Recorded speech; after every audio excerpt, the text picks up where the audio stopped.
Baiklah, bismillahirrahmanirrahim. Assalamualaikum warahmatullahi wabarakatuh. Kami dari kelompok 9 yang beranggotakan Nadia Salsabila, Leli Puspitasari, Roisel Amin Asidik, dan Rauda Dita Maura akan menyampaikan materi kami yang berjudul Kaidah Fikih yang berhubungan dengan pasar. Baiklah, poin pertama yaitu monopoli atau ihtikar atau penimbunan harta. Monopoli itu adalah tindakan memborong barang atau manfaat atau pekerja jasa. Tidak dijualnya atau disalurkannya sehingga harganya bergerak naik dengan kenaikan yang bersifat menindas dan tidak lumrah. Sebagai akibat dari minimnya barang itu di pasaran atau langka, bersamaan dengan sangat dibutuhkan oleh masyarakat akan wujudnya, atau negara atau bahkan hewan peliharaan. Jadi, ciri khas monopoli itu adalah ada pada tindakan sepihak berupa penimbunan atau penguasaan barang tertentu yang disertai dengan niat menaikkan harganya secara fantastis saat terjadinya krisis guna meraup keuntungan sebesar-besarnya. Contohnya yaitu apotik atau pihak penjual masker itu umumnya membeli barang sudah dalam jangka waktu yang lama. Bahkan mungkin ada yang sampai berpikiran modalnya bertahan dalam bentuk barang. Seiring lamanya jangka waktu, pihak yang demikian ini sudah pasti tidak bisa dikategorikan sebagai pihak penimbun. Hanya faktor kebetulan saja mereka punya masker yang belum terjual.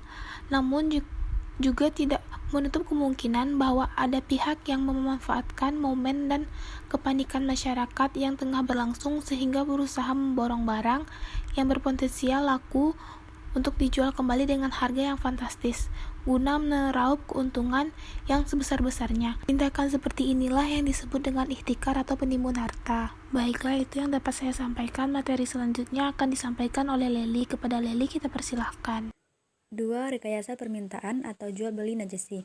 Meskipun dilandasi untuk meraih keuntungan, aktivitas jual beli tetap harus memperhatikan batasan-batasan tertentu.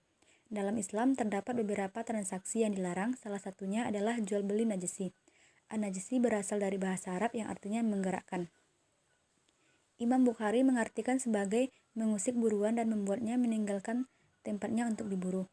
Pengertian najasi secara istilah dari buku Ushul Fikih Ekonomi dan Keuangan Kontemporer karya Muhammad Mufid adalah suatu praktik dagang di mana seorang berpura-pura menawar barang dengan maksud menaikkan harga agar orang lain bersedia membeli dengan harga tersebut. Sederhananya, najasi adalah skenario untuk menaikkan harga. Jual beli najasi dilarang dalam ajaran Islam karena dilakukan dengan cara yang batil dan merugikan pembeli. Mengutip dari Muhammad Mufid, Ibnu Umar radhiyallahu anhu berkata, Rasulullah Shallallahu Alaihi Wasallam melarang keras praktik jual beli najasi. Ini diperkuat oleh hadis yang diriwayatkan oleh Tirmizi yang berbunyi, Nabi Muhammad Shallallahu Alaihi Wasallam bersabda, janganlah kamu sekalian melakukan penawaran barang tanpa maksud untuk membelinya. Dalam Bidayah Al-Mujtahid menulis bahwa para ulama berbeda pendapat mengenai keabsahan transaksinya. Menurut ahlu zahir, akad jual beli tersebut rusak. Malik mengatakan bahwa transaksi tersebut sifatnya cacat sehingga si pembeli diberikan hak khiyar untuk memilih antara mengembalikan atau mempertahankannya.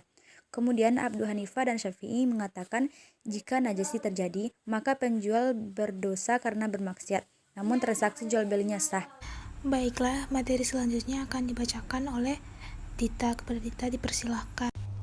Selanjutnya yang ketiga yaitu atas iru yaduru ma'al illati wujudan au adama, menetapkan harga merotasi serta adanya atau tidaknya cacat. Penetapan harga merupakan suatu kesepakatan mengenai transaksi jual beli barang atau jasa di mana kesepakatan tersebut diridhoi oleh kedua belah pihak. Harga tersebut haruslah direlakan kedua belah pihak dalam akad baik lebih sedikit, lebih besar atau sama dengan nilai barang atau jasa yang ditawarkan oleh pihak penjual kepada pihak pembeli. Unsur rela dan sepakat dalam akad syarat akan hal yang tak merugikan kedua belah pihak dan dengan kata lain mengandung unsur keadilan dan tanpa paksaan. Islam menganut mekanisme pasar berasaskan kebebasan pasar dengan maksud segala bentuk penentuan harga diperoleh dari adanya permintaan dan penawaran yang berlaku, sehingga perubahan harga yang tidak didasarkan pada penawaran dan permintaan adalah perbuatan zalim seperti adanya penimbunan, monopoli, dan lain sebagainya. Yang keempat, da'un nasa yarzuqillahu ba'dahum min ba'di. Allah memberi rezeki sebagian mereka yang berusaha. Semua makhluk yang ada di muka bumi rezekinya dijamin oleh Allah Subhanahu wa taala. Bukan berarti manusia tanpa berbuat apa-apa kemudian rezeki itu ada dengan sendirinya. Tetapi dengan akal cerdas yang kita miliki, kita harus berpikir bahwa untuk mendapatkan rezeki itu tentunya tidak mudah. Harus ada proses pengupayaan, yaitu melalui usaha atau kerja. Bekerja atau usaha adalah fitrah dan sekaligus merupakan salah satu identitas manusia. Karena manusia adalah khalifah di muka bumi Allah, sehingga manusia harus bekerja dengan didasarkan prinsip-prinsip iman tauhid. Bukan saja menunjukkan fitrah seorang muslim, tetapi sekaligus meninggikan martabatnya sehingga hamba Allah yang mengelola seluruh alam sebagai bentuk dari cara dirinya mensyukuri segala nikmat dari Allah Subhanahu wa taala. Di antara manusia ada yang enggan bekerja dan berusaha dengan alasan bertawakal dan pasrah kepada Allah Subhanahu wa taala dan hanya menunggu rezeki dari langit datang dengan sendirinya. Mereka salah memahami ajaran Islam.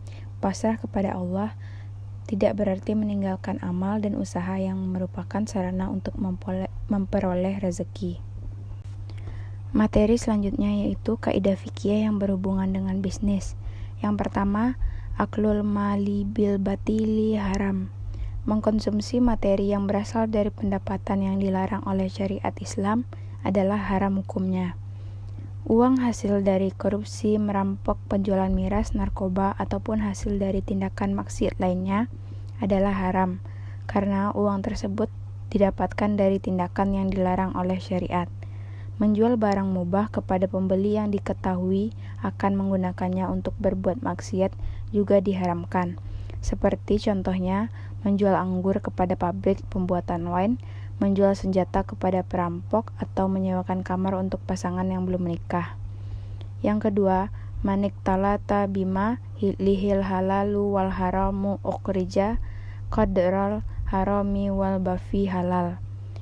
Bila seseorang memiliki aset kekayaan yang mengandung unsur halal dan haram, maka sedekahkan sejumlah nominal yang haram sehingga tersisa yang halal. Halal dan haram merupakan aturan Allah Subhanahu wa taala. Jika seseorang mentaati aturan itu, maka ia telah beribadah kepada Allah Subhanahu wa taala. Aturan halal dan haram ditetapkan untuk menjaga kehormatan manusia dan mewujudkan kehidupan yang layak dan baik bagi mereka.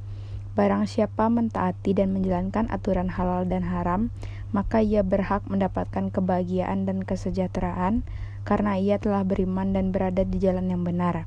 Dan barang siapa yang menolak aturan halal dan haram, maka ia telah membangkang perintah Allah Subhanahu wa taala dan telah melampaui batas yang telah ditentukan Allah Subhanahu wa taala.